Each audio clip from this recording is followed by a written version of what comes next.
Every kid learns, I think I can.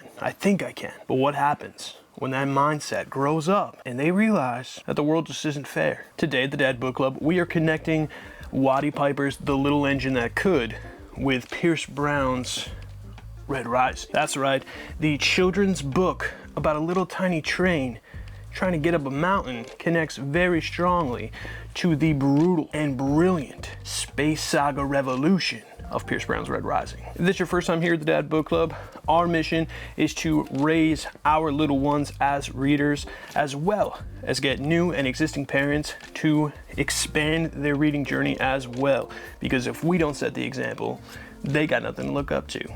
So, I aspire to connect books that you and your little one can read together that have similar themes and similar teachings that you can drive a conversation forward with them.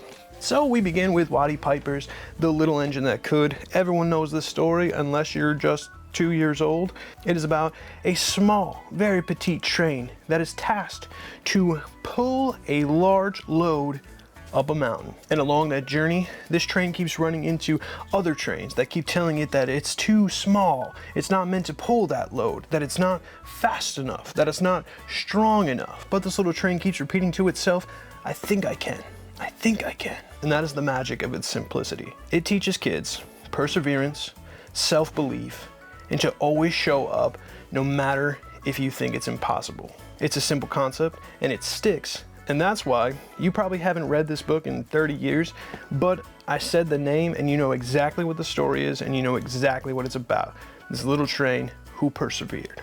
And it is one of the first and best books that teaches kids that even just effort matters. Now, let's grow that idea up a bit.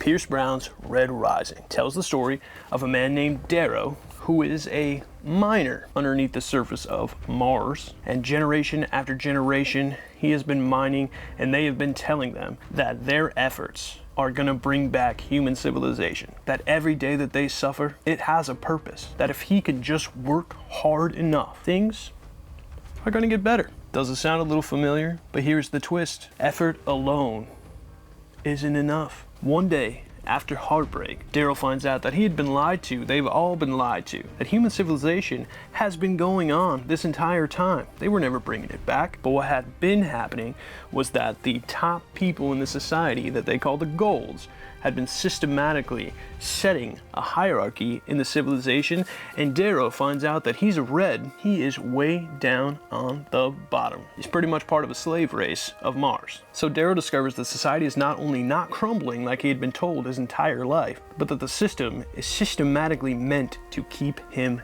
down. So for Darrow, I think I can evolves into something a little bit more dangerous, questioning the Gold's authority and deciding if he wants to stay in his place or if he is going to challenge the system and decide to rise. This is one of my favorite books in recent years. It is fast-paced, it is intense, it is a hook 'em right at the beginning read and keep you hanging on for dear life until the end. Think about this like the Hunger Games, except a lot more emotional and brutal. This is the first book of the series where the Golds enter this thing that they call the Institute, where it's designed to kill or be killed, and it really puts you on your path to where your life is going to be projected. The rest of the series really where it takes off into a sci-fi, brutal revolution. This story has themes of power and identity and justice and sacrifice. It is not a light read, but boy howdy, is it a good one. Why is this the perfect book to pair with The Little Engine That Could for your little one? Because it takes that childhood idea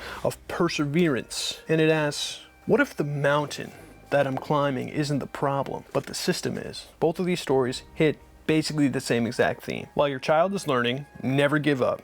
Even when it's hard, Red Rising teaches you, if it continues to be hard, are you climbing the wrong mountain? And that's really the essence of evolution of reading. As parents, we start reading stories to our kids that are about effort and self-belief, encouraged to be something other than what people are telling you that you're meant to be. But those core beliefs, they grow up, and eventually they'll learn about fairness and injustice, identity, and their actual place in this world. Both of these books are about power. One is about internal power and believing in yourself, and the other one is about external power and the control and the freedom that you have of controlling your own life. Internal, external, and they both matter. So tonight, before you put your kids to bed and before you put that phone down, just do me a little favor.